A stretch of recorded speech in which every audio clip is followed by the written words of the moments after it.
Imagine stepping into this bustling ballroom in 19th century Petersburg. You've got the clinking of champagne glasses, but underneath that almost, you hear these whispers of war. And, well, personal ambitions are clashing right there amidst these grand political statements. Right. It's a world where appearances are just everything, and beneath that glittering surface, you can feel these profound shifts starting to take place. Yeah, exactly. And that's precisely where our journey begins today. It's a journey into, well, one of literature's truly enduring masterpieces. Welcome, everyone, to a deep dive into the initial chapters of Leo Tolstoy's monumental War and Peace. And we're not just, reading a book here. We're really immersing ourselves in this incredibly rich, complex world. High society, intricate personal dramas. And the brutal realities of war, yeah. All unfolding through the eyes of some of literature's most unforgettable characters. It's a world that, despite being set so long ago, really resonates with these timeless human struggles. Absolutely. And today, we're delving into this fascinating stack of excerpts directly from the novel itself. It's a true treasure trove of insight, really. Our mission is clear. We want to extract those crucial nuggets of knowledge, those insights, to truly understand the foundational elements of this epic narrative. So we'll explore the social conventions, which are incredibly rigid. Right, and the political climate, which is so charged, the burgeoning conflicts that are going to shape a whole continent. And alongside all that, these deeply personal quests for meaning, the things that define these characters in the early pages. So get ready to gain a shortcut, really, to being truly well-informed about this intricate world Tolstoy so brilliantly constructed. Let's dive in. Okay, so let's unpack this first bit. Our journey begins, maybe surprisingly, not on a battlefield, but in this meticulously arranged drawing room. Anna Pavlovna Scherer's place, Petersburg, 1805. Right, and it's crucial to understand this isn't just any party. No, definitely not. It feels like a stage, doesn't it? A carefully orchestrated performance where social standing, political loyalties, the art of conversation. Yeah.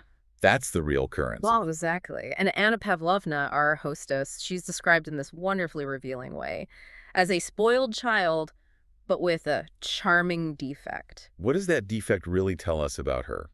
And I guess about the society she lives in. Well, the brilliance there is that this charming defect, this constant awareness of her own position, her role, it isn't actually a weakness for her. It's more like her superpower. She uses it really expertly to control the flow of conversation, making sure everyone plays their assigned part in her sort of social ballet. Right. And the significance of these salons, you see, it's profound. They weren't just for polite chatter or, light entertainment. No, they were like nerve centers. Absolutely. Nerve centers of aristocratic Russia, vital hubs for networking, for exchanging information, and crucially, for shaping opinions. So her control, Anna Pavlovna's control, it reflects the power dynamics of the time. Precisely. It's not just a personal quirk. It mirrors the deep power dynamics of the era.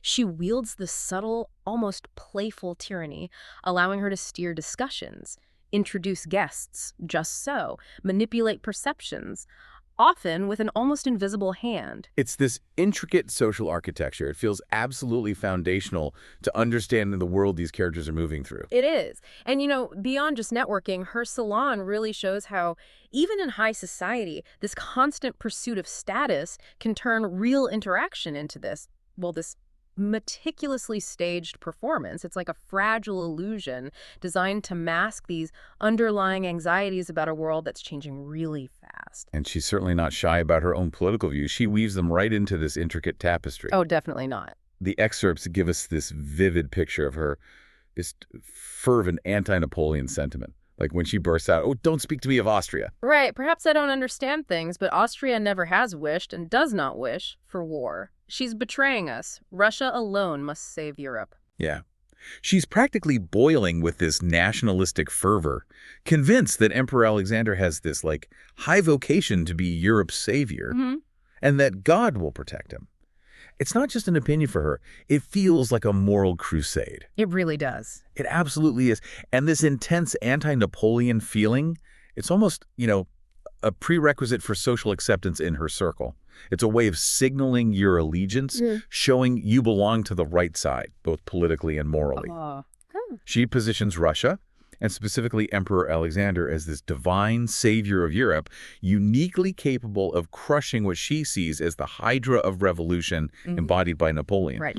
And it goes beyond just Napoleon. The critique of England, for instance, with its commercial spirit that will not and cannot understand the Emperor Alexander's loftiness of soul. That further highlights this perceived purity of Russia's motives. Contrasting it with what they see as these materialistic Western powers, it's a powerful demonstration of how deeply intertwined personal belief, national identity, and this sort of perceived divine purpose were for this slice of society. And what's striking is how these huge pronouncements, these grand ideas, are delivered in this confined, intimate drawing room space. Exactly. It shows you how even the most sweeping geopolitical ideas often begin as whispers in influential ears. Hashtag 1.2, the arrival of key players and unveiling ambitions. So as Anna Pavlovna is directing her social drama, the key players start arriving. And with them come their very distinct, often hidden agendas. Prince Vasily Kuragin, he's introduced as a man of power, but also one of studied carelessness. He seems to just drift through the party. Right, like he's barely paying attention. But we quickly learn that this nonchalance masks a very specific, very calculated motive.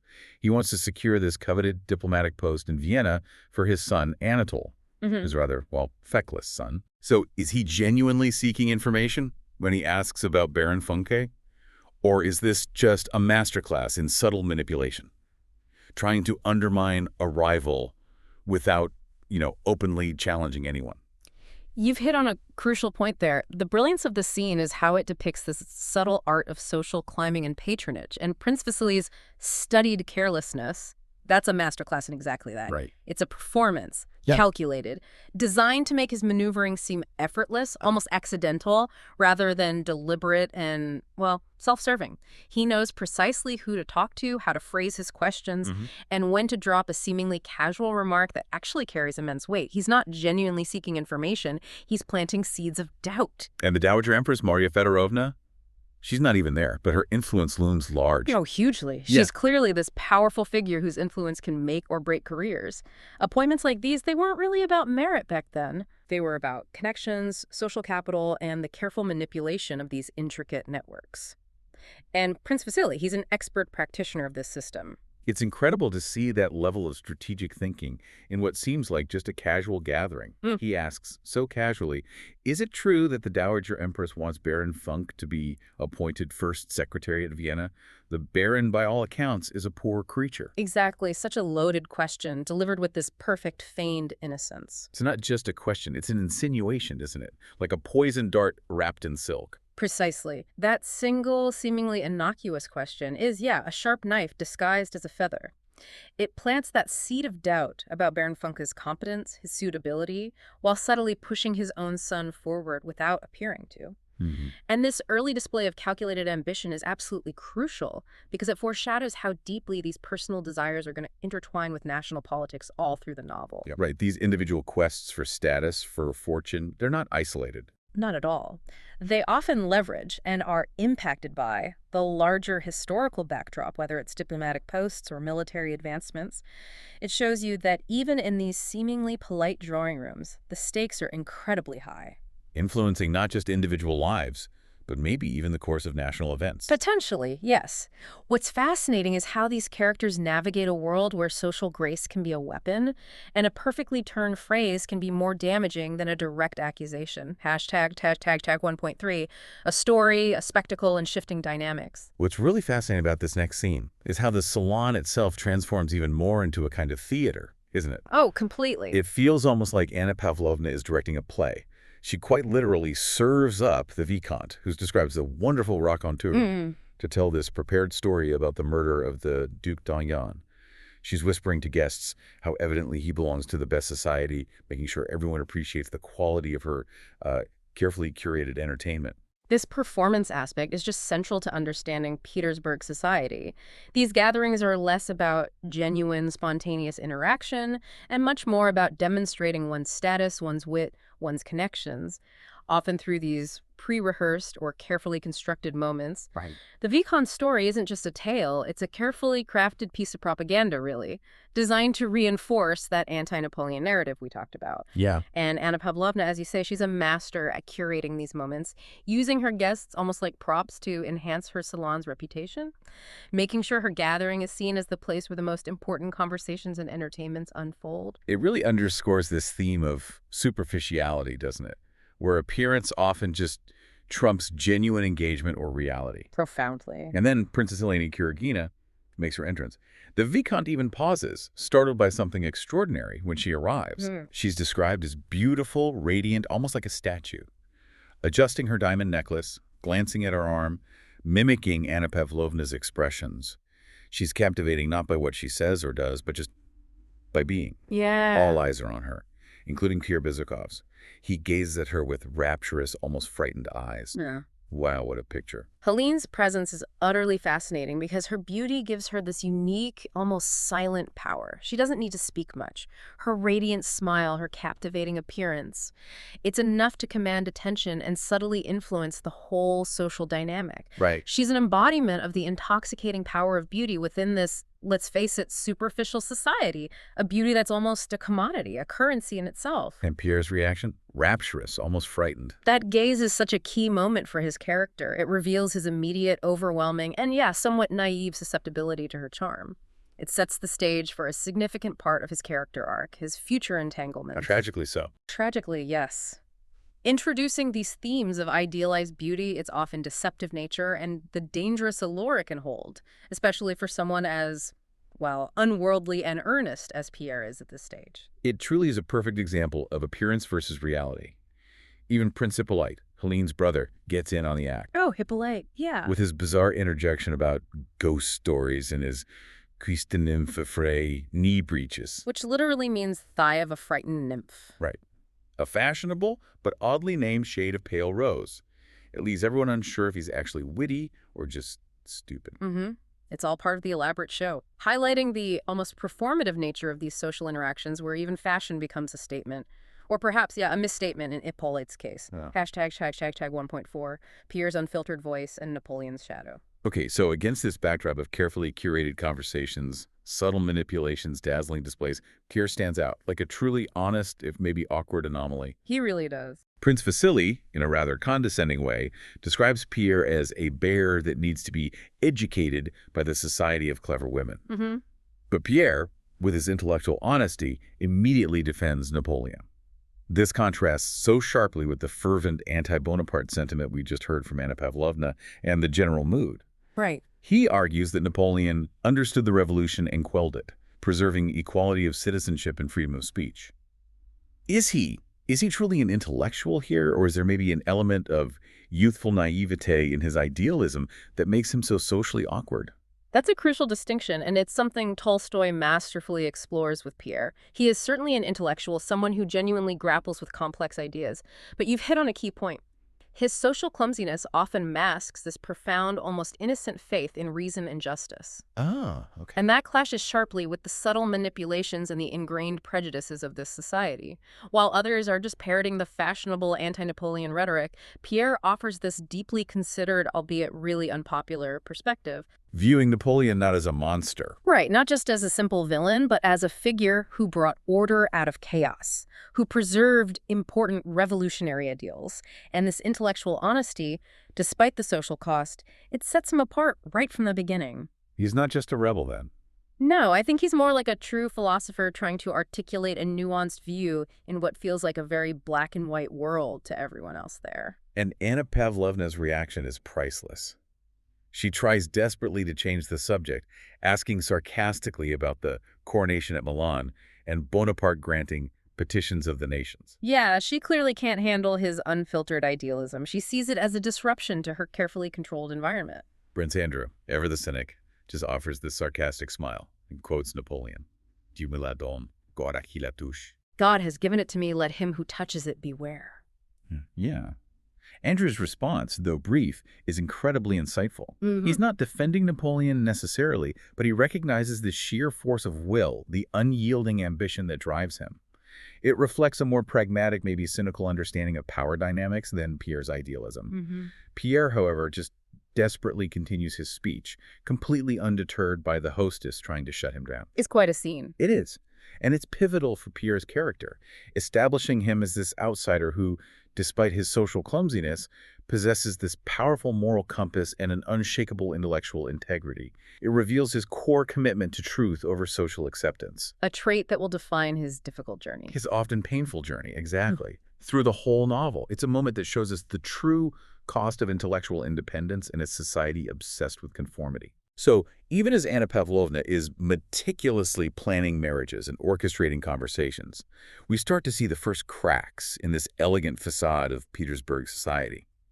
Specifically, with the quiet despair of Prince Andrew's wife, Lise. That contrast is stark. As the evening draws to a close, Anna Pavlovna is already hard at work on another social project, matchmaking. She's trying to arrange a marriage between Anatol Kuragin, Prince Vasily's son, the one he's trying to get the diplomatic post for. Right, the feckless one. And Lise Olkhanskaya's sister-in-law.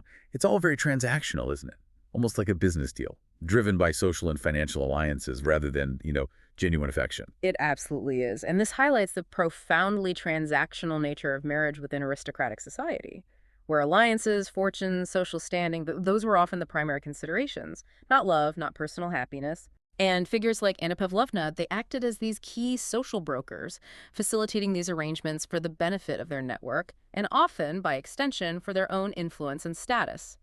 It's a system built on strategic advantage, on calculations of gain, not emotional connection. And in stark contrast to this calculating world, we see Prince Andrew's wife, Lise.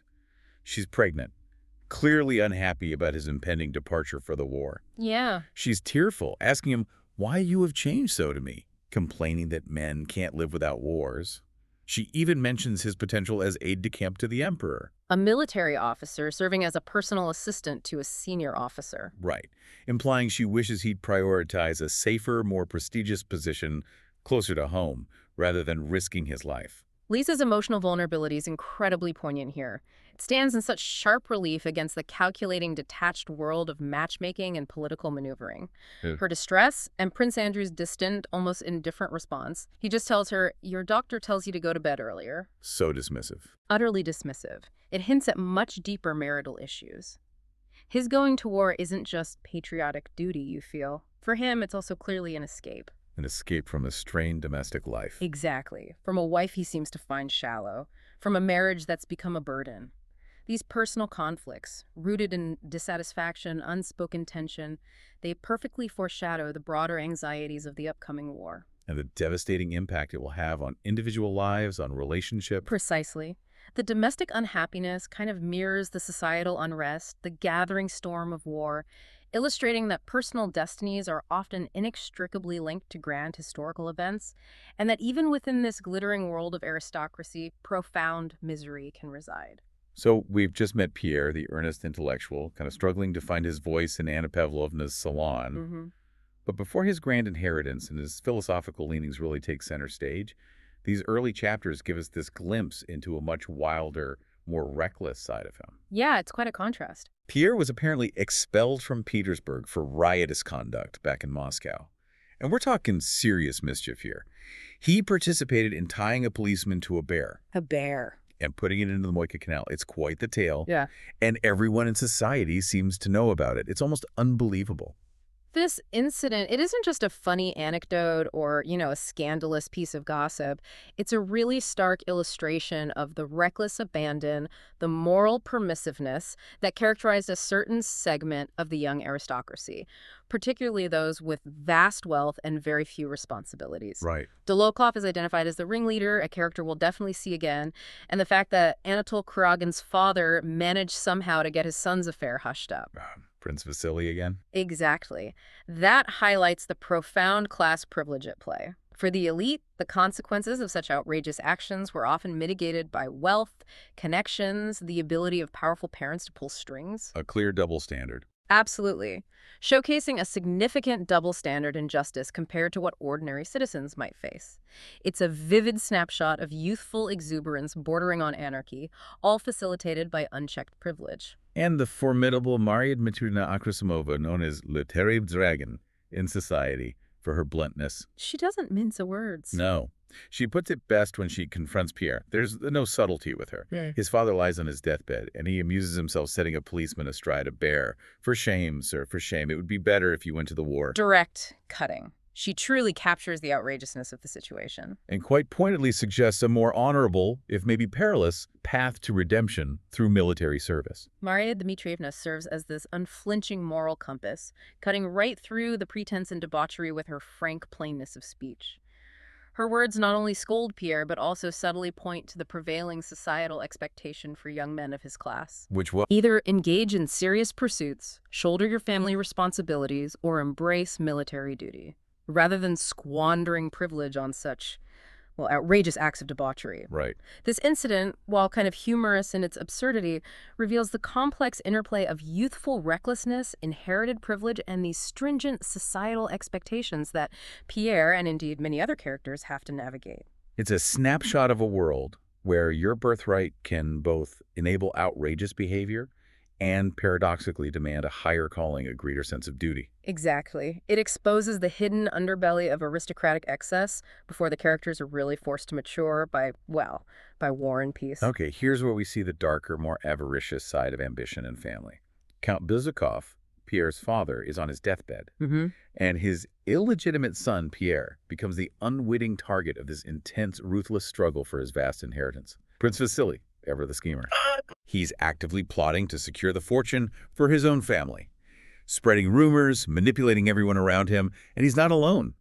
Princess Anna Mikhailovna, a distant relative, is equally fierce, advocating for her son Boris, who happens to be the Count's godson. The entire scene, as the outline puts it, it really is like a vulture's feast. Yeah.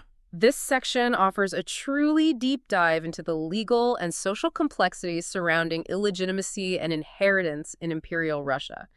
Pierre's status as an illegitimate son just complicates everything. Making him vulnerable. Profoundly vulnerable to the machinations of those who believe they have a stronger, more legitimate claim or think they can leverage their influence more effectively. And Prince Vasily's cunning is on full display.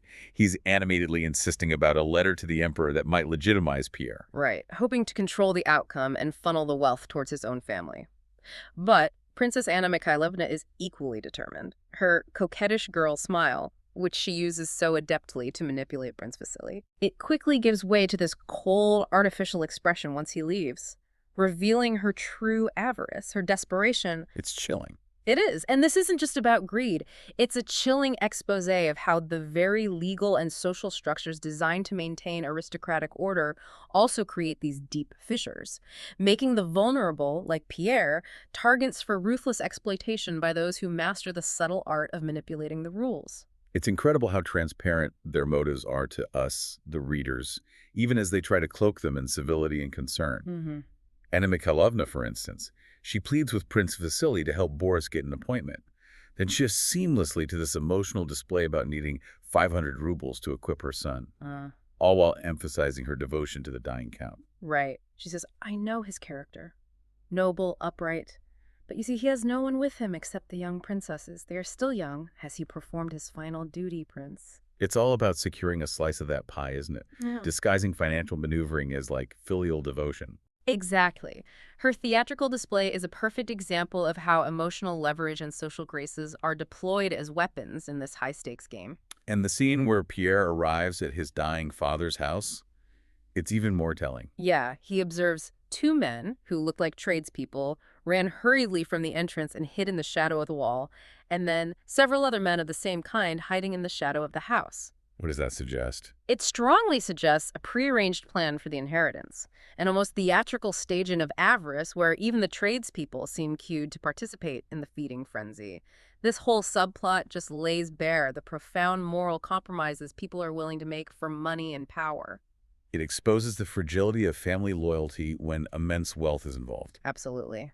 And how individuals will use every social and emotional lever at their disposal to secure their interests, highlighting this darker, ruthless undercurrent to the glittering Petersburg society.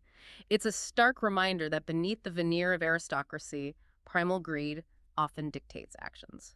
Okay, that glimpse into the ruthless pursuit of wealth among the Kuragins and Vezukovs is Quite sobering. It really is. But what happens when we move away from that calculating world? When we step into a household where warmth and genuine emotion, despite financial struggles, still seem to hold sway? We shift now to the Rostov household, a true contrast in atmosphere. A welcome one. Here we're introduced to a family characterized by warmth, emotional exuberance, genuine affection, rather than the intricate, often cold, social maneuvering we just witnessed. Right. Young Natasha, in particular, is just full of vivacity, this almost untamed spirit, and there's this tender, secret love blossoming between Sonia and Nicholas in the conservatory. The Rostov home provides such a vital counterpoint to the artifice and calculating nature of Petersburg society. It's portrayed as this haven of authentic emotion, where genuine human connection, shared joy, familial loyalty, these take precedence over status and cold calculation. You see the natural, uninhibited behavior of the younger children. Especially Natasha's radiant energy, yeah. In stark contrast to the overly clever Vera. Right. Vera seems to have absorbed too much of Petersburg's societal decorum. She feels almost performative, even within her own family. And this contrast emphasizes a key thematic element in Tolstoy. The search for genuine human values amidst a world often driven by superficiality and self-interest. It really is a breath of fresh air after the stifling atmosphere of Bezukhov's deathbed. But it's not all, sunshine and roses. The family is clearly facing significant financial struggles. That's true. The Count has an easygoing nature and spends too much at the English Club, that prominent social club known for its gambling. Right. This leads the Countess to be upset by her friend's sorrow and humiliating poverty, and in turn often cross with her maid. He even asks for 700 rubles in nice, clean notes from his manager, hinting at this precarious financial situation that contrasts sharply with the family's emotional richness. This financial precarity adds a layer of realism and, frankly, impending tension to the Rostovs' warm portrayal. It shows that even a loving, emotionally rich household isn't immune to the material pressures of the world. The Count's somewhat irresponsible spending habits. His inability to say no to his whims, yeah. It foreshadows significant future difficulties for the family. However, it also highlights his generous, if sometimes impractical nature, which is part of his charm. And the secret romance between Sonia and Nicholas, punctuated by Natasha's playful, almost prophetic intervention. Kiss the doll, settled, forever, till death itself. That underscores the purity and innocence of their youth. It's a fleeting moment before the harsh realities of war and financial ruin will truly test their bonds. So this emotional intensity, this genuine affection, juxtaposed with their underlying financial struggles, it sets the Rostovs apart. It really does, emphasizing how different values and priorities can shape a family's destiny compared to the more cynical pursuits of wealth and power we've seen elsewhere. It feels like a fragile bubble of happiness. Hashtag 2.4. Bald Hills and Princess Mary's isolation. All right, from the effusive warmth of the Rostovs, we travel to a strikingly different setting. The stark, rigid world of Bald Hills, Prince Bolkonsky's estate. A huge shift in atmosphere. It's a place defined by unyielding routine and profound isolation. The old prince, Prince Andrew's father, he's presented as this demanding, sharp, and invariably exacting figure, obsessed with punctuality and control. Even to the point of admitting his architect to the table, just to illustrate some theory of equality despite his usual strict adherence to social distinctions. He's a formidable character, almost a force of nature in himself. Yeah. This depiction of Bald Hills vividly illustrates the patriarchal structure that dominated many aristocratic households, but with a unique twist in Prince Bolkonsky's character. While strict and demanding, he's not merely tyrannical, he's also this brilliant, if eccentric, intellectual. He inspires both fear and respect. His strict regimen, his intellectual pursuits like higher mathematics, even his hobby of turning snuff boxes on a lathe, these dominate the household, creating an atmosphere of intense discipline that can really border on oppression. And this environment profoundly impacts Princess Mary, his daughter, shaping her entire existence. Absolutely. And Princess Mary, his daughter. She lives this dutiful but incredibly lonely existence under his stern gaze. Her piety, her intense internal struggles, particularly her fears about marriage and her perceived ugliness, they're deeply moving. We see her write to her friend Julie, emphasizing Christian love over romantic love, stating that marriage is a divine institution to which one must conform, even if it's painful. She thinks, but no, it is impossible, I am too ugly. What's the psychological toll of a life like that? Princess Mary's letter and her internal monologue are crucial for understanding the profound psychological impact of her father's control. Her unwavering faith and acceptance of duty are both a source of strength for her and also a reflection of her severely limited agency as a woman in that era. Right. Her father's cold smile when asking about letters from Heloise, meaning Julie further emphasizes his demanding and frankly somewhat cruel nature, which contributes directly to Mary's deep-seated self-perception of being too ugly. This section highlights themes of duty, profound isolation, and the crushing psychological weight of an overbearing parent, demonstrating how individual lives can be severely constrained by both familial and societal expectations, particularly for women who often had little control over their own marital destinies. Her piety, though, Yeah. it seems to offer her some kind of refuge. It does. It offers her a private refuge and a different kind of inner strength, setting her on this distinct path of self-discovery that actually transcends her physical and social limitations. It shows us how deeply internal virtues can develop in response to external constraints. Okay, so after these intricate explorations of society and personal lives, the grand social narrative collides head-on with the harsh, unpredictable reality of conflict. The drums of war start beating. Talk of war is everywhere. Emperor Alexander's departure for the front ignites this wave of fierce patriotism enthusiasm, particularly among young men like Nicholas Rostov. He leaves university eager to kill even more of those Frenchmen, just swept up in this romanticized, almost naive view of combat. This is the idealized vision of glory, isn't it? This initial romanticized view of war is such a recurring and powerful theme, especially among the young aristocracy. For them, it's seen as the ultimate path to glory, to honor, to purpose. A stark contrast to the social maneuvering of Petersburg or the constrained life at Bald Hills. Right. Nicholas's eagerness is fueled by this idealism, imagining this clear-cut battle between good and evil, a straightforward path to proving his worth.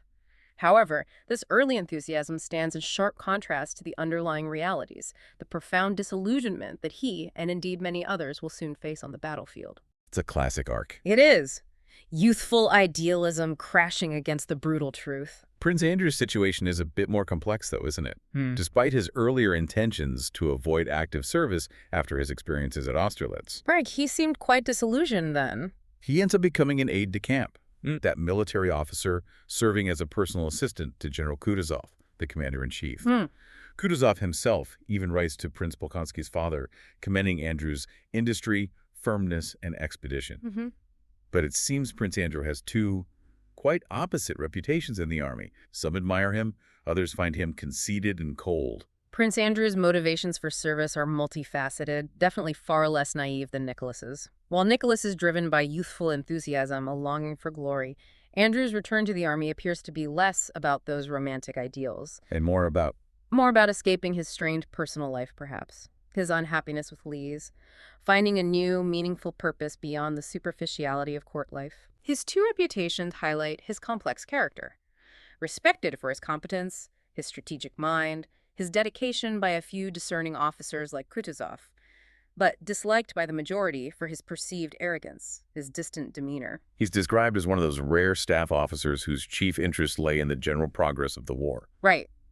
Suggesting a deeper strategic intellect at work rather than a pursuit of mere personal glory. This blend of personal escape and professional ambition provides a compelling insight into the individual experiences of war, showcasing how different temperaments respond to the call to arms, and how motivations can be deeply personal even when engaging in national conflict. Okay, here's where the reality of war truly bites, and those romantic notions are just shattered. The Russian army, under General Kutuzov's command, is in a desperate situation. Utterly desperate. They're on this difficult, punishing retreat along the Danube, relentlessly pursued by Napoleon's massive forces. They're losing confidence in their Austrian allies, short on supplies, utterly exhausted. It's a grim picture. They're comparing it to Mack's disaster at Ulm, that catastrophic defeat earlier, which had basically crippled the Austrian army. Right. This section vividly illustrates the desperate circumstances of the Russian army. Strategically outmaneuvered, their forces weak and exhausted, the defense of Vienna, a crucial objective, is no longer to be thought of. So Kutuzov faces an almost hopeless position. Pretty much. He has to choose between being cut off, retreating into unknown mountains, or risking battle on the march with an exhausted army. It highlights the immense pressure on military leadership during a protracted, unfavorable campaign. Every decision carries potentially catastrophic weight. It's a moment of sheer strategic peril for the entire Russian force. But then, amidst this utter desperation, a freak of fate makes the impossible possible. Murat, Napoleon's flamboyant cavalry general, offers a 3-day truce. But it's born of French deceit, right? Murat mistakenly believes he's facing Kutuzov's entire army and declares that peace negotiations were already proceeding. Exactly. But Kutuzov, ever the pragmatist, the strategist, he immediately seizes this sole chance of gaining time. Even though he knows it's likely a trick. Oh, yeah. What's truly fascinating here is Kutuzov's strategic genius, his profound pragmatism. Despite the transparent French deceit, he immediately recognizes the invaluable opportunity. So what'd you do? He dispatches Adjutant General Winsingerode to agree to the truce, even offer terms of capitulation, all while secretly hastening to the utmost the movements of the baggage trains of the entire army along the Kremsname Road. Wow, that's audacious. It's an incredibly audacious move, a testament to his ability to exploit any advantage, no matter how dubious its origins, to save his army from utter destruction, and the critical role of Bagration's small, exhausted detachment in holding the line against an enemy 8 times its strength that underscores the immense personal sacrifice, the unwavering courage involved in such a maneuver. It's a huge contrast between the grand political talk back in Petersburg and this. This brutal, improvisational reality of the battlefield, yeah? Where survival often hinges on cunning, sheer endurance, and the ability of a commander to gamble on human frailty and opportunism. It's a truly masterful piece of military improvisation by Kutuzov. Now let's turn our attention to the Battle of Schön-Grabern, a rearguard action that's a true baptism of fire for many of our characters. A pivotal moment. It's described as this chaotic, terrifying scene, but it also reveals moments of extraordinary, often understated heroism, challenging our preconceived notions of what a hero looks like. Absolutely. Schön-Grabern is pivotal because it strips away all those romantic notions of war, exposing its brutal, visceral reality. It shows how individuals react under immense pressure and how true courage doesn't always come with grand fanfare or a dashing uniform. You see the sheer chaos of cannon fire, the whistling and singing of bullets. And the soldiers' raw, terrified reactions, like that young soldier who openly admits, I felt like dying of fright. I did. Upon my word, I got that frightened. It's such a deeply human response to unimaginable horror. And then there's Captain Tushin. With his forgotten, under-supported artillery battery, he's described as a small figure, quite unsoldierly, rather comic, but extremely attractive. Yeah, not your typical heroic figure. Not at all. Yet he heroically delays the French, firing his guns with a pipe in his mouth, shouting orders in his feeble voice. Prince Andrew, observing the scene, is deeply impressed. He acknowledges, we owe today's success chiefly to the action of that battery and the heroic endurance of Captain Tushin. He's a reluctant hero, isn't he? Definitely themes that way. Tushin's character is such a powerful illustration of hidden heroism, a deeply Tolstoyan idea. He's not a grand, imposing figure. He's unassuming, almost comically ordinary. Yet his unwavering dedication, his remarkable effectiveness under fire are extraordinary. He seems almost oblivious to the danger. He's so focused, yeah. Managing his guns, directing his men, replacing dead horses with this calm that just belies the chaos around him.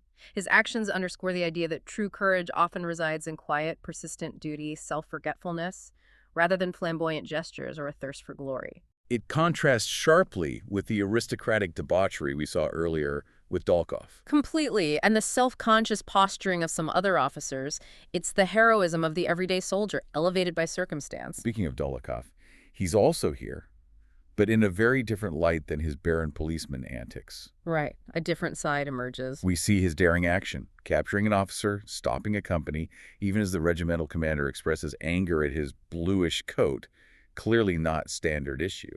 And Dolokhov, still impudently smiling, transforms from this social rogue into a formidable, fearless soldier. And Nicholas Rostov, our enthusiastic young man. He experiences his first real combat here, grappling internally with both fear and adrenaline. The reality of war is setting in hard. He's caught between his romantic ideals and the horrifying reality, realizing that heroism is far messier, far scarier than he ever imagined. So this battle isn't just advancing the plot. No, it delves deep into the complex nature of courage, the brutal reality of war, and the often unacknowledged heroism of ordinary or even unconventional individuals.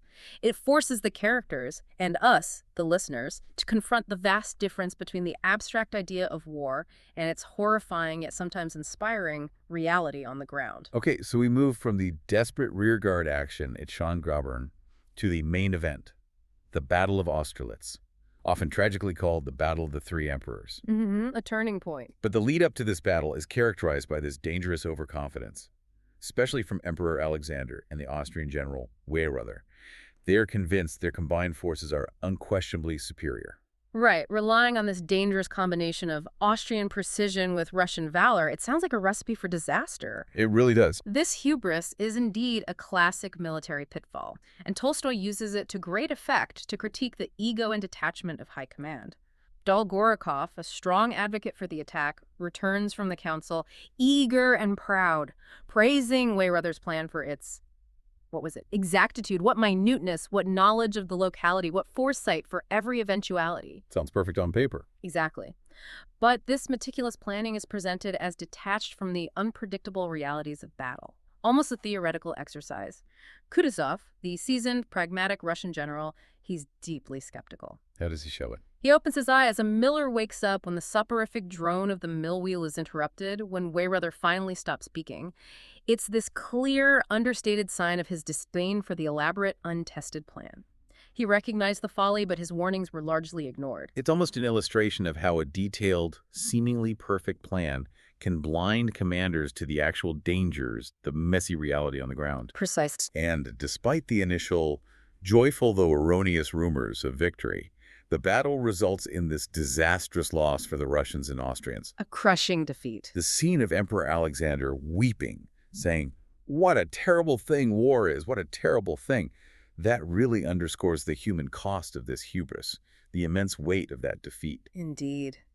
The tragic outcome of Austerlitz is a brutal lesson in the unpredictable nature of conflict and the heavy price of overconfidence, particularly when it stems from a lack of realistic assessment. The contrast between the emperor's appearance before the battle, His bewitching combination of majesty and mildness at the pre-battle review, and his later tears on the battlefield, it vividly portrays the crushing weight of defeat and the human cost of grand, flawed strategies. it highlights the vast chasm between the idealized vision of war Fueled by imperial ambition, confident pronouncements from those far from the front. and its devastating reality for the soldiers who pay the ultimate price. Absolutely. This defeat isn't just a military setback. It's a profound moment of disillusionment that will deeply impact many of our characters, shattering their romantic notions of glory, forcing them to confront the stark realities of imperial ambition and human suffering. It's a moment that fundamentally shifts the narrative from grand strategy to individual trauma. Hashtag 3.5. Prince Andrew's epiphany and the icon. This is a truly pivotal moment for Prince Andrew. Perhaps for the entire novel, really. A defining turning point. It absolutely is. He's gravely wounded at Austerlitz, still clutching the regimental standard as he falls. And his near-death experience leads to this profound realization under the lofty infinite sky. This isn't just a character's turning point. It's Tolstoy's profound exploration of how extreme trauma can strip away all the superficial layers, ambition, social status, revealing this raw existential hunger for meaning. You've perfectly captured the essence of this scene. Lying wounded, facing death, Prince Andrew's perspective just drastically alters. He looks up at the sky and realizes the utter vanity of all his earthly ambitions, his desire for glory, his social standing, his personal dramas, the very battle raging around him. All of it seems utterly insignificant compared to the vast, infinite sky. He muses, how quiet, peaceful, and solemn. How was it I did not see that lofty sky before, and how happy I am to have found it at last. Yes, all is vanity, all falsehood, except that infinite sky. Wow. It's a moment of profound spiritual awakening, where the external world of war and ambition just recedes, and an internal existential quest for meaning truly begins. That gaze at the infinite sky speaks to this universal human need that no earthly glory, no victory can ever truly satisfy. A truth as potent for us today in our own moments of crisis as it was for him on that battlefield. And as he lies there, almost lifeless, Napoleon passes by, sees him, and remarks with this chilling detachment, "That's a fine death." Ugh. It's such a cold, almost aesthetic appreciation of a soldier's sacrifice, in stark contrast to Andrew's internal struggle for meaning, for something beyond the superficiality of military glory. That comment from Napoleon perfectly encapsulates his detached, almost clinical view of war and human life. He sees Andrew's potential death as merely a fine death, a picturesque, almost theatrical moment in the grand tapestry of battle. devoid of any recognition of the internal turmoil or the philosophical awakening Andrew is experiencing. It highlights Napoleon's singular focus on power, spectacle, historical legacy. Contrasting sharply with Andrew's newfound realization of a great all or nothing, this spiritual dimension beyond the earthly realm. It underscores the vast difference between the perspective of a detached conqueror and the agonizing, transformative experience of the individual soldier. And then there's the icon, given to him by Princess Mary for protection. Mm-hmm. It's initially taken by looters, but then almost miraculously returned due to Napoleon's personal favor. And Andrew thinks about it, wondering how good it would be to know where to seek for help in this life and what to expect after it beyond the grave. How happy and calm I should be if I could now say, Lord, have mercy on me. But to whom should I say that? Right. Either to a power indefinable, incomprehensible, or to that God who has been sewn into this amulet by Mary. What does the icon symbolize here? The icon becomes this powerful symbol. It represents Mary's unwavering faith, her protective love, a tangible link to a different kind of meaning, a simple, traditional, personal faith. But for Andrew, it presents a dilemma. A profound dilemma, yes. Does he embrace the comforting certainty and warmth it represents?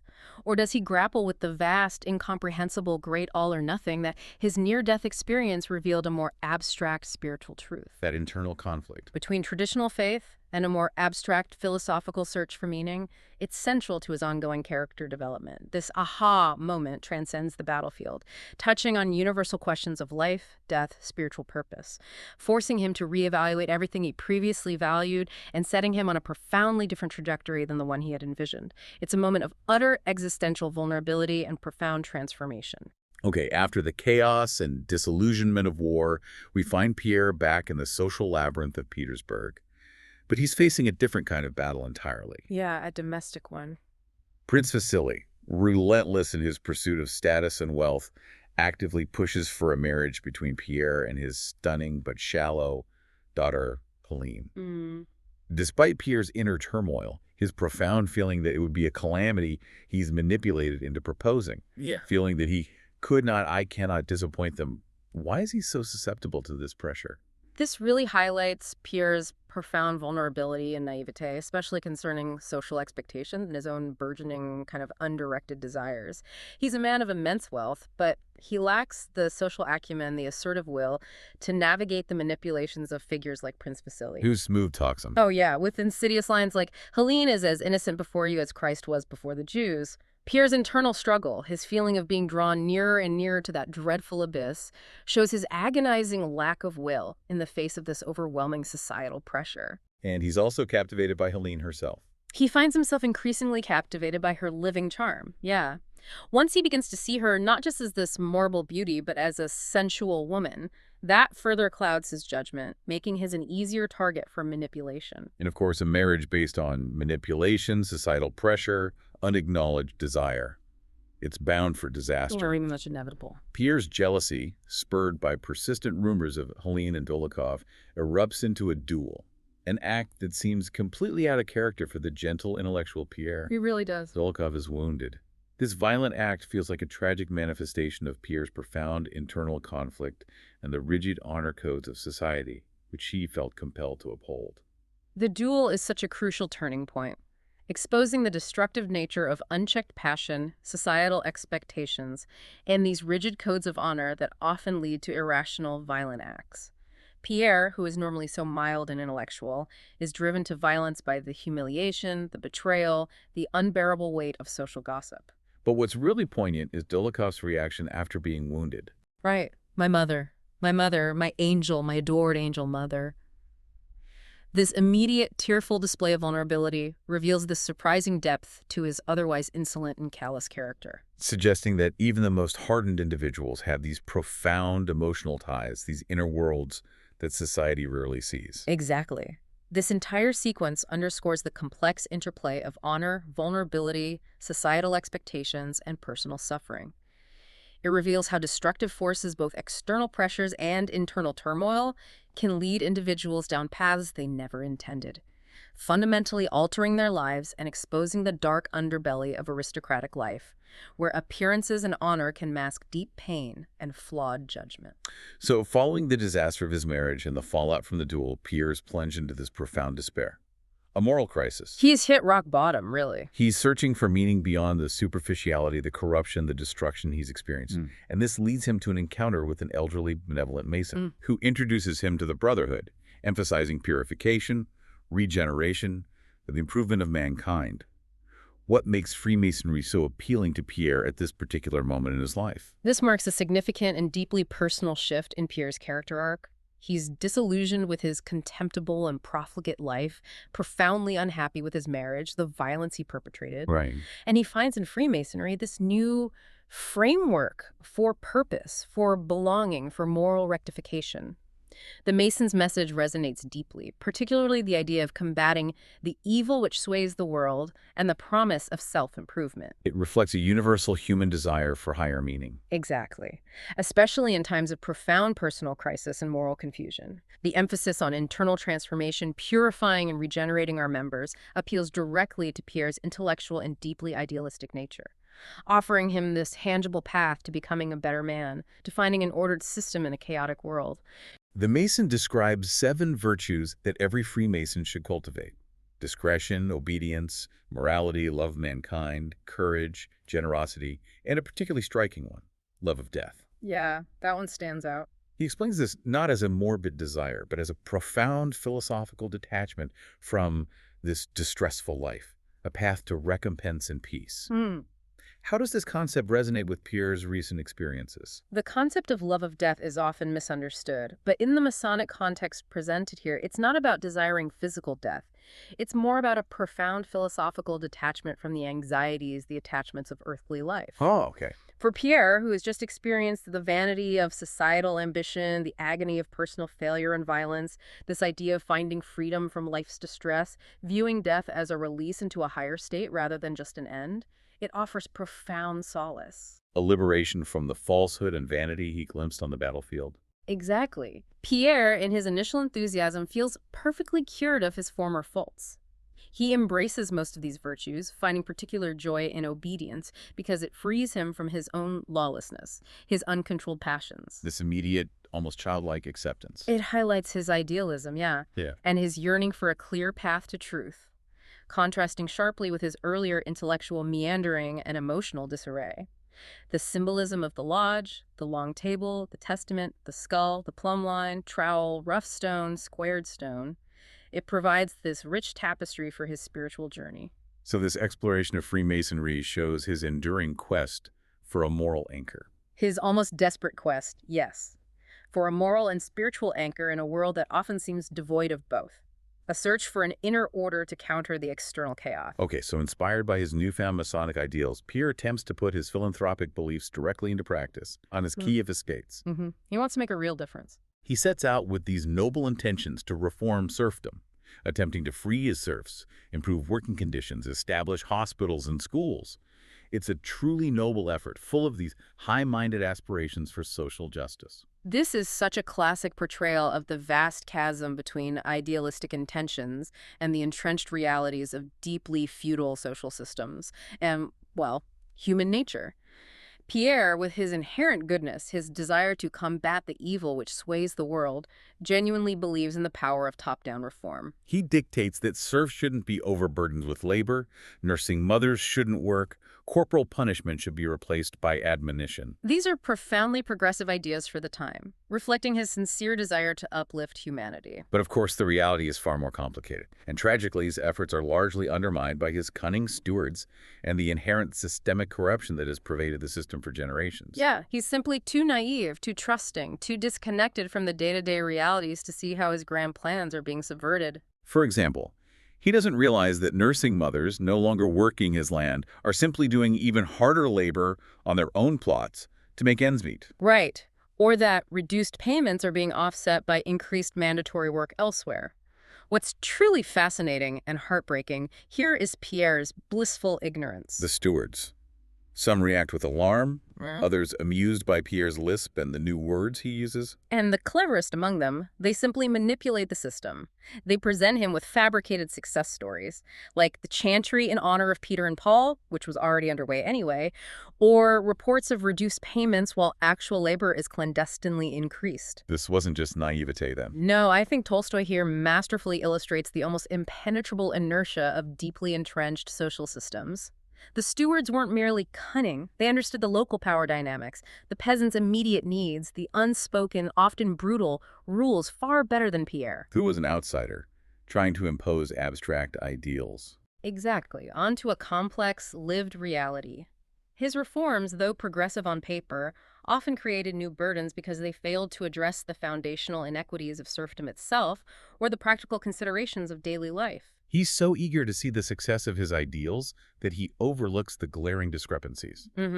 Writing enthusiastic letters to his brother instructor, completely oblivious to the fact that his top-down reforms are failing due to a lack of understanding of local conditions and the pervasive corruption. This section provides a powerful thematic illustration of the limits of idealism when confronted with deeply entrenched social structures and human self-interest, revealing the immense difficulty of achieving genuine social change without a thorough understanding of practical realities. Hashtag tag tag tag 4.4. Prince Andrew's renewed perspective and the old oak. Let's shift back to Prince Andrew. After Austerlitz, he's thinner, paler, still deeply despondent, purposefully avoiding active military service. Right, preferring to serve under his father in recruitment duties. A far safer, if less glorious, role. But during a journey, he encounters this old oak tree that profoundly reflects his inner state.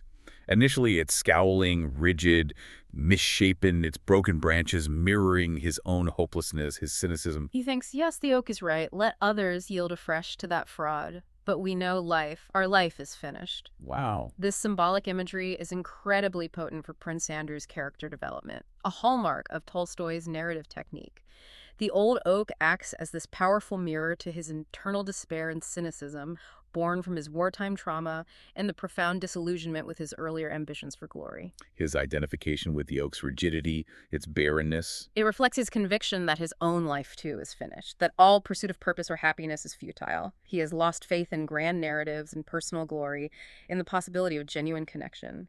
The oak encapsulates his weariness, his resignation, a deep-seated belief that life is simply a cycle of suffering with no ultimate meaning. But then, on a later journey, perhaps after some quiet reflection, he sees the exact same oak tree, quite transfigured. It's now spreading sappy, dark green foliage, no longer showing its gnarled fingers, nor old scars, nor old doubts and sorrows. This symbolizes a profound, almost visceral, renewed belief in life for Prince Andrew, a truly powerful aha moment that pulls him back from the brink of despair. This is such a crucial, almost magical turning point, illustrating a powerful surge of hope, renewal that comes unexpectedly like a gift from nature itself. The transfigured oak represents a philosophical and emotional shift, a realization that life can regenerate, find beauty, even after hardship and profound trauma. It challenges his earlier cynicism. Completely, and opens him to new possibilities for meaning, for engagement. His profound discussions with Pierre, where Pierre fervently advocates for living for others, embracing human connection. They also play a subtle yet significant role, gradually challenging Andrew's cynical, self-contained worldview. So while Andrew still chooses to serve under his father in recruitment, To avoid active service, yeah. But the oak's transformation suggests this deep internal awakening, hinting at a future where he might once again find purpose and engagement with the world, though perhaps on profoundly different terms than before. this deep connection between nature and human emotion. This mirroring of inner states in the external world, it's a recurring motif in Tolstoy, highlighting how external beauty can catalyze internal change, offer unexpected paths to renewal even in the deepest despair. It's a testament to the enduring human capacity for hope. Okay, so as Prince Andrew begins this slow internal renewal, finding a glimmer of hope in the world around him, he encounters Speransky, a powerful statesman and reformer. A very different kind of influence. Speransky is known for his immense intellect, his unshakable belief in the power and authority of reason. Prince Andrew was initially captivated by Speransky's clarity, his purpose, admiring him as a remarkable, clear-thinking man of vast intellect. Speransky is a truly compelling figure, representing this new wave of enlightened reform, bureaucratic efficiency. He stands in stark contrast to the old, often inefficient and corrupt aristocratic order, embodying a commitment to rational governance, systematic change. Andrew's initial admiration. It's rooted in Speransky's ability to explain all the facts of life reasonably. And apply the standard of reason to everything, yeah. This appeals deeply to Andrew's own intellectual leanings, offering a model of purposeful engagement that's distinct from military glory, from the superficiality of society, yet still driven by a desire to improve things. Speransky embodies a kind of intellectual power that Andrew deeply respects, a clarity of thought that seems capable of cutting through all the societal clutter. Yet, despite this initial admiration, Prince Andrew is also subtly unsettled by Speransky's cold, mirror-like look and his delicate white hands. He feels this strange discomfort, a deep-seated desire to resist Speransky's powerful influence, to maintain his independence. Speransky's mildly contemptuous smile when dismissing the insignificance of the people he'd just been talking with also hints at a certain emotional detachment, a lack of human warmth. This complex, nuanced reaction reveals a deeper thematic tension between pure reason and human emotion, which is a central theme in Tolstoy's work. While Andrew values Speransky's intellect, his clarity of purpose, his efficiency, he is intuitively repelled by the statesman's apparent lack of warmth or emotional depth. His inability to fully express all he thinks. It's like he's a perfectly functioning machine rather than a human being. Exactly. Speransky's catchphrases like, "We want the wolves to be fed and the sheep to be safe," or "they cannot understand this." While seemingly rational and aimed at good governance, they also betray a certain elitism, a lack of empathy for the human element. Suggesting that pure reason, untempered by human feeling, can be cold, alienating. And ultimately insufficient for true societal betterment. This subtle discomfort, Andrew's desire to maintain his independence, not be entirely subsumed by Speransky's rationalist worldview. It foreshadows his eventual disillusionment with Speransky's reforms, suggesting that for Andrew, true purpose must encompass more than just intellectual logic and bureaucratic efficiency.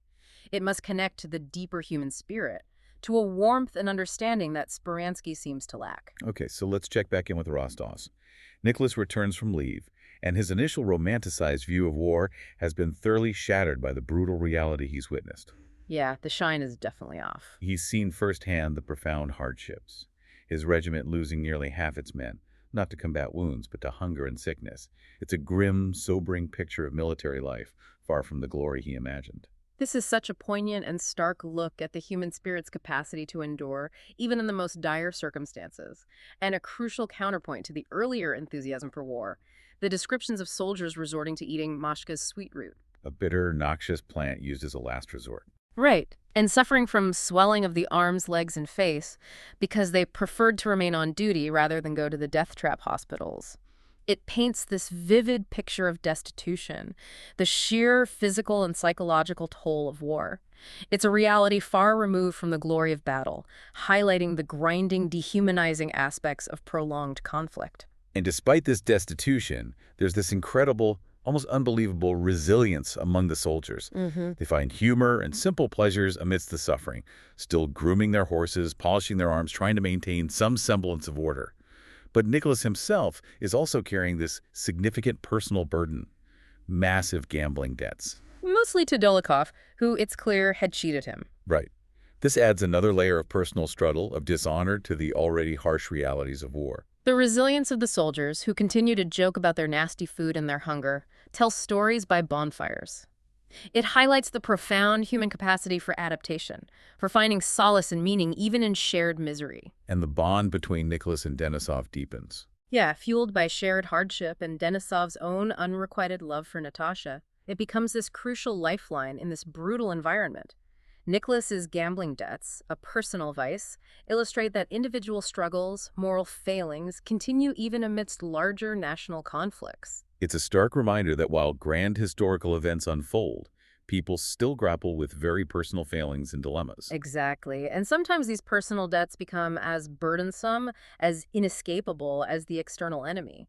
This juxtaposition provides a powerful insight into the complexities of human experience during wartime, showcasing the intertwining of collective suffering and individual burdens and how one can profoundly affect the other.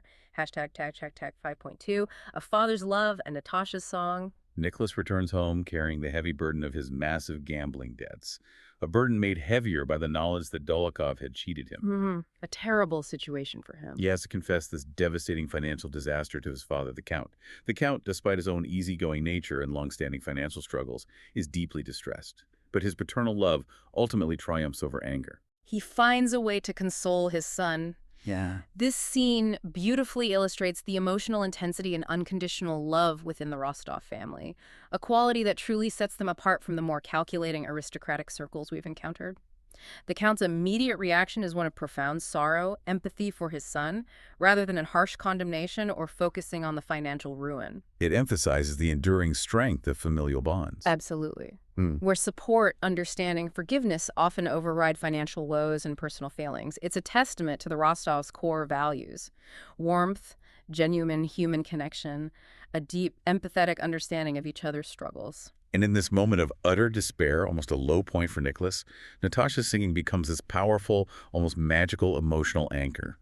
She sings Denisov's favorite barcarolle, that Venetian boating song, typically with a rocking rhythm, described with virginal freshness and untrained velvety softness. It profoundly moves Nicholas, temporarily distracting him from his overwhelming despair, his sense of dishonor. He thinks all this misery and money and Dolokhov and anger and on, it's all nonsense, but this is real. Wow. Natasha's singing acts as this moment of profound artistic and emotional transcendence.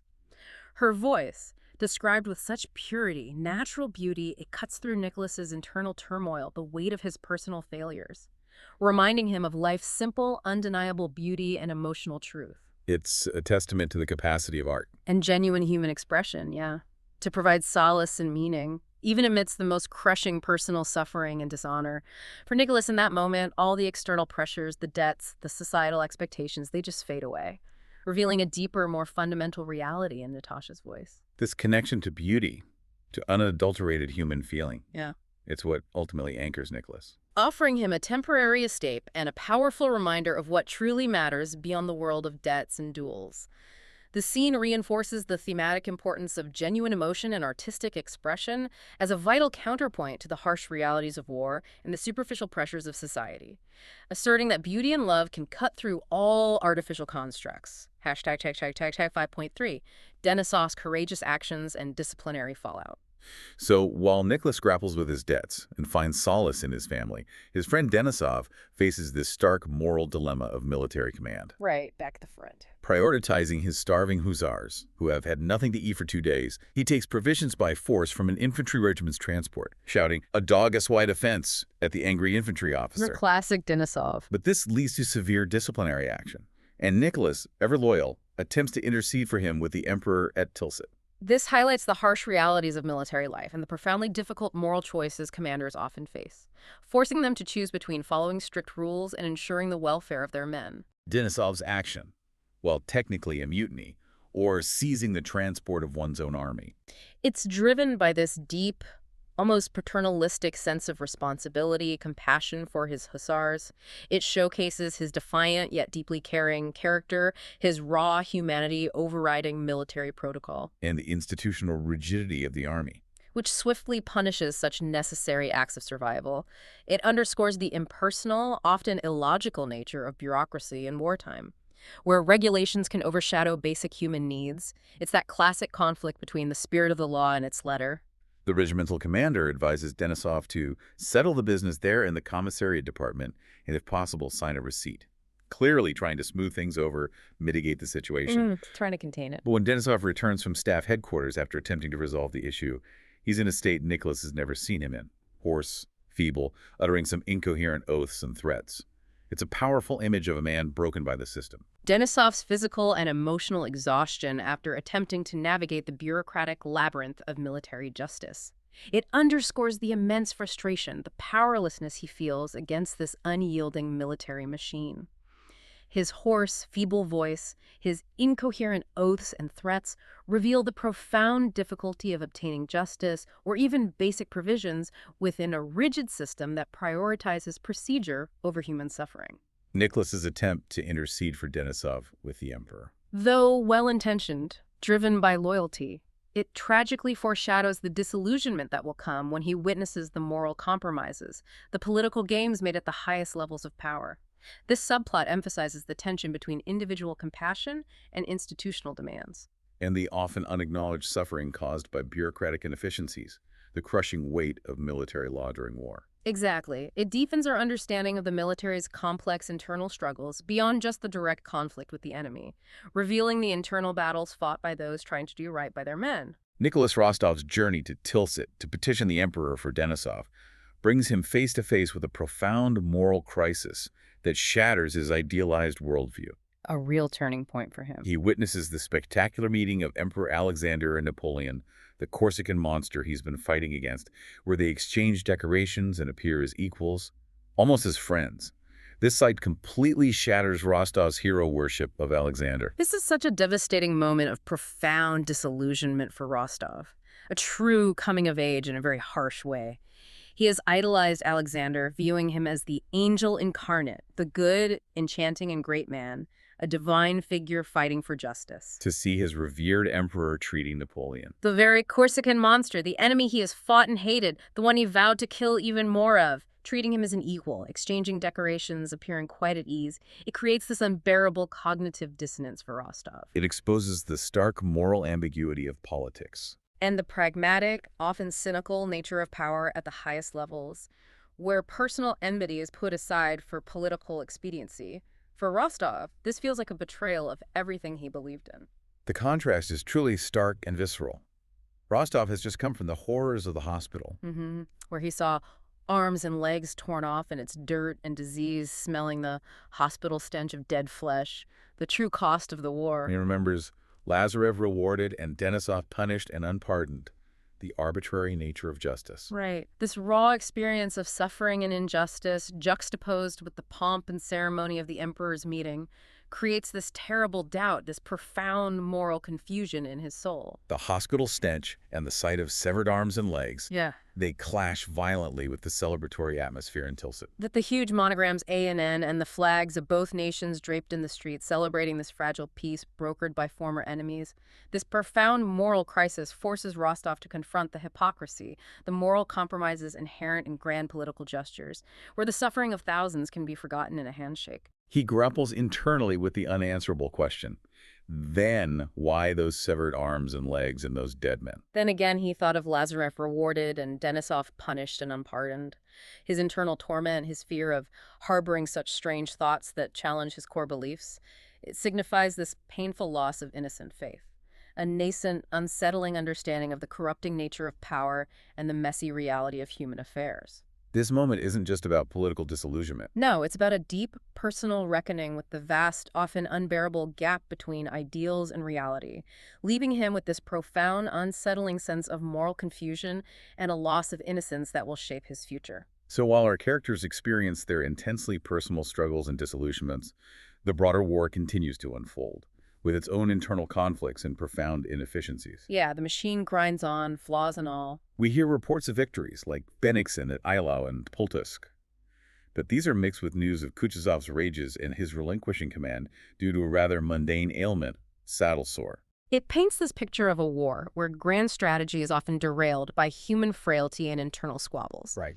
These insights provide a deeply cynical, almost ground-level view of military life, extending far beyond the individual acts of heroism or the grand pronouncements from emperors. Kutuzov's frustrations, his feeling of no confidence in me from the Tsar, and his rages at generals who seem to avoid General Buxhowden more energetically than they fight the French. It reveals the deep-seated inefficiencies, the crippling internal power struggles within the command structure. The idea of an interregnum where generals fight each other. And Bennigsen suffering an epileptic fit during a conflict with Buxhowden. It highlights the absurd, often self-defeating nature of the bureaucracy. It's a vivid portrait of how personal animosities, political maneuvering at the top, can actively undermine the war effort, sometimes even more effectively than the enemy. And the army faces ongoing, utterly dire logistical nightmares. Soldiers are loudly demanding bread, meat, biscuits, fodder, and whatnot. Because the stores are empty, the roads impassable. This desperate situation leads to widespread looting by Orthodox Russian soldiers. Described as far worse than anything seen in previous campaigns, it's a breakdown of order on a massive scale. Yeah. The detailed account of the army's dire supply situation and the subsequent looting is crucial. It further demystifies the romanticized image of war, showing the everyday, desperate struggle for survival that plagues even the Orthodox Russian soldier. This breakdown of discipline, Yeah. driven by basic human need. Hunger, exposure, exhaustion. Yeah. It illustrates the devastating impact of logistical failures on morale, order, the very fabric of military cohesion. It gives you this stark, unvarnished look at the realities of military life, far from the polished pronouncements of victory or the strategic discussions of the high command. These larger systemic issues provide a crucial, more cynical context to the individual experiences of our characters in battle. Absolutely. Showing how even the best intentions, the most fervent patriotism can be thwarted by the harsh, messy realities of a large-scale conflict, where survival often comes down to individual desperation and the failure of the very system meant to support them. It's a reminder that war is as much about logistics and internal strife as it is about grand battles. Hashtag tag hashtag outro. Wow. What a journey through these opening chapters of War and Peace. From the glittering, calculating salons of Petersburg to the muddy, chaotic battlefields of Austria, we've witnessed the birth of destinies and the shattering of illusions. We've seen how ambition, love, honor, despair, they clash violently with the grand forces of war, politics, and the profound, often agonizing search for meaning.